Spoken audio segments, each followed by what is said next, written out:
4, part 6 of 7 truths that God planted in me while pulling weeds.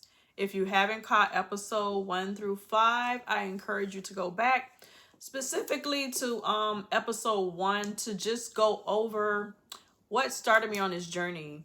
And in a nutshell, it's just I believe that God speaks not only through his word, people, going to church, reading the Bible 101, maybe things he show you in prayer, but even our day-to-day activities. So in a nutshell, what led me here was my yard was full of weeds. And as I pulled them up, there were things that God showed me when it relates to people, the church, or even conflicts that we go through that apply to these weeds. You'll receive me referring to my paper only because I don't want to miss anything. And if during this conversation you find yourself resonating with any of this, I encourage you just to comment down below, or even give some truth that you may have heard or realized or open up in your mind that you may see.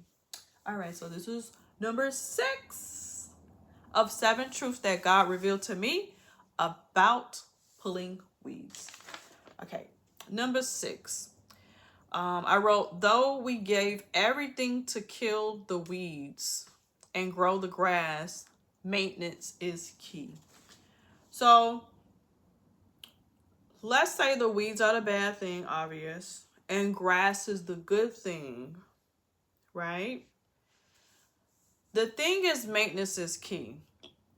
Even though my husband and I, threw everything in it, maybe different poisons, the kitchen sink, and eventually me pulling up weeds, will be crazy to believe that they're not coming back. As a matter of fact, I dealt with this weeks ago, probably months ago now, and I'm starting to see them come back. How to get there, I don't know, but they just are. And maintenance is key.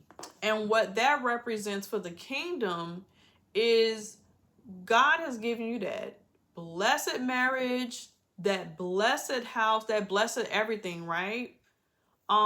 Just not even material things, but even internal things, maybe even peace, right?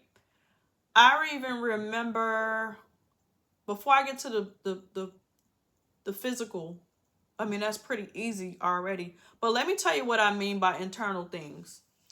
So peace has to be maintained. And the scriptures talk about, in so many ways, it's just staying aligned with God.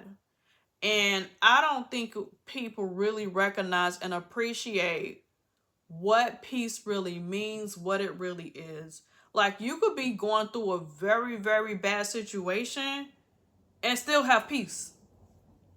And still have peace. Let me repeat that. And still have peace, even while you dealing with that. And I think back of when I read in, I think, 1st and 2nd Samuel. And what I noticed about when it talked about different kings,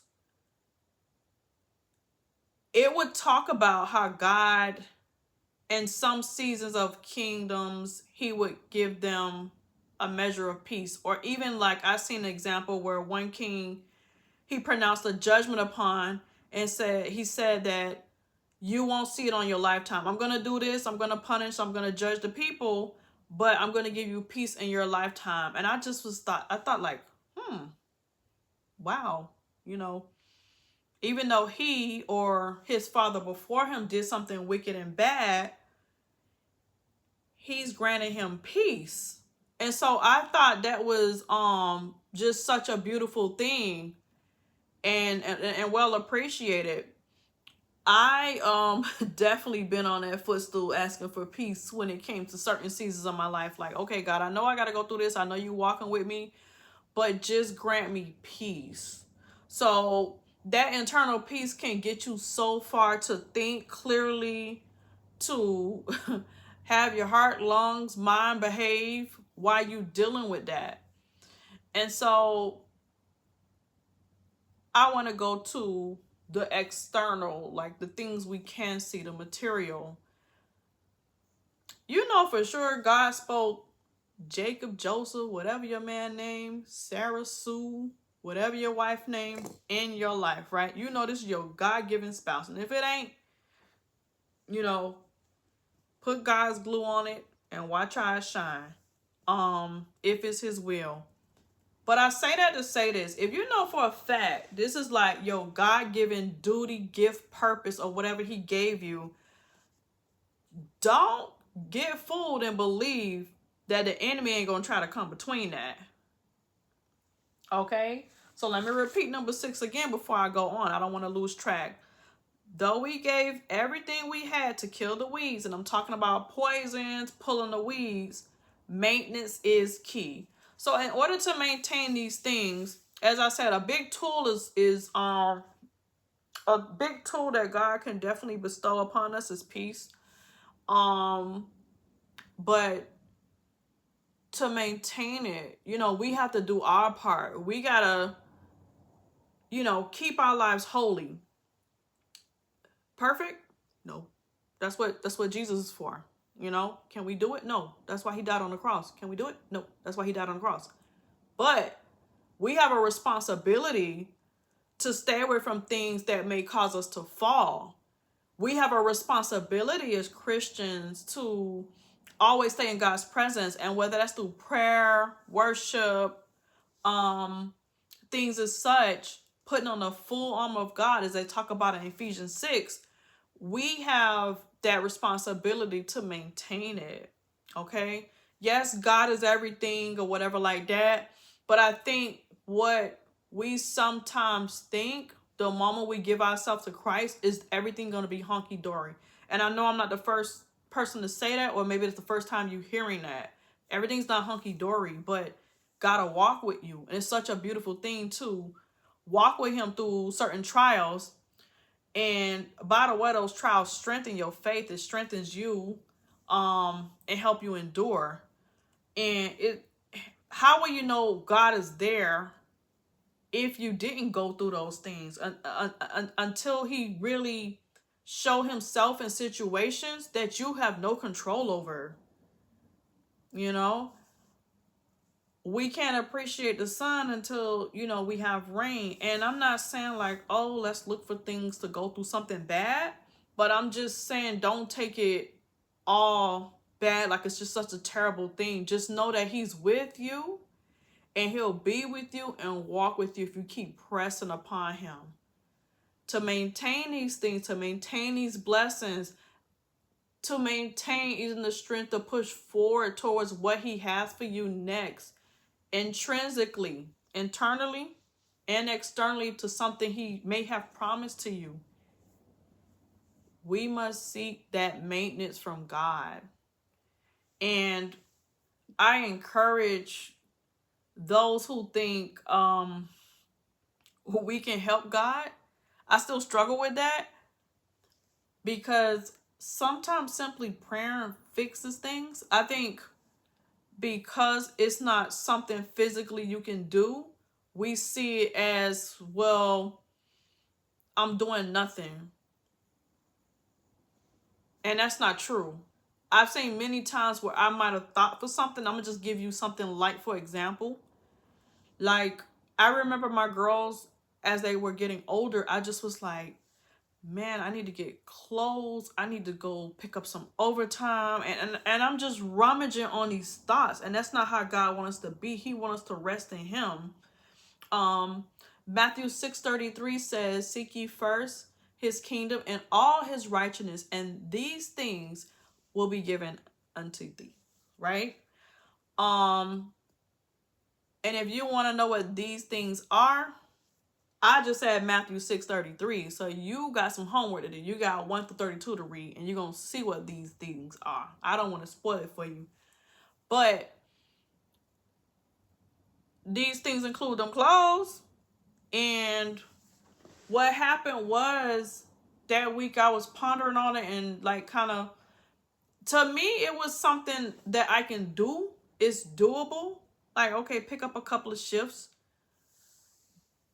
That wasn't beyond what I can do or really out my way or disturbing anything or stopping me from going to church. It didn't disturb none of that. But guess what? Somebody came from one direction and they had a bag of clothes that they child couldn't fit no more. Beautiful clothes, no stains on them. Some of them even had tags. And somebody went and thought of, I don't know, God pressed upon their head. I don't want to say I don't know, because that had to be God. God pressed upon their head, their heart, and their mind to buy my girl some clothes.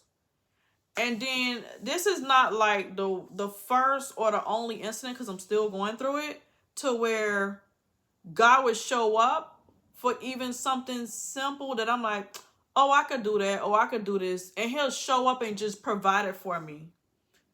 It's been situations where it's like, oh, I'm too tired to cook dinner.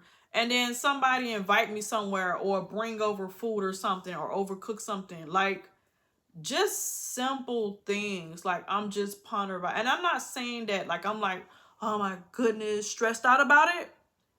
But it's on my mind. So sometimes I notice if, for example, I'm ruminating on an issue, I would ask God to clear it out.